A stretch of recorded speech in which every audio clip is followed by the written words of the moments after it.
mag-insert or magpasok ng 100 billion worth of projects sa BICAM. Sana po ay hindi nila ako mapatay bago ko mailabas ang lahat.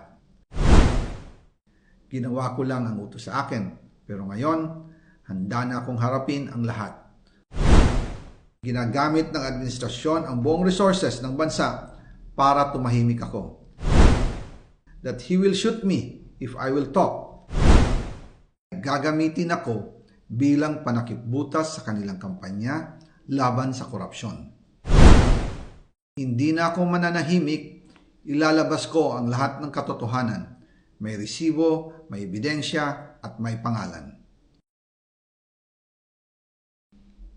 Para sa bawat Pilipino, alam ko na buo ang galit ninyo sa akin ngayon.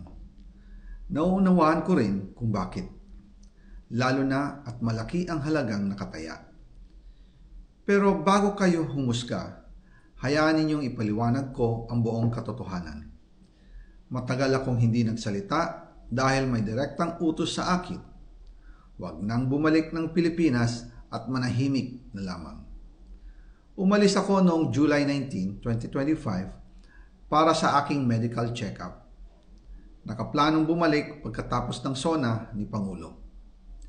Pero habang papauwi na ako, tinawagan ako ni dating Speaker Martin Romualdez at sinabihan, "Stay out of the country.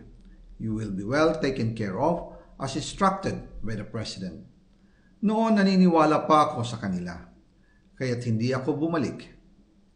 Tumikom ang aking bibig, sumunod ako, pero ang hindi ko alam, ang ibig pala nilang sabihin sa aalagaan ka namin ay gagamitin ako bilang panakipbutas sa kanilang kampanya laban sa korupsyon. Ginawa nila akong poster boy ng kanilang sariling kasinungalingan. Ngayon, hindi na ako mananahimik, ilalabas ko ang lahat ng katotohanan. May resibo, may ebidensya, at may pangalan.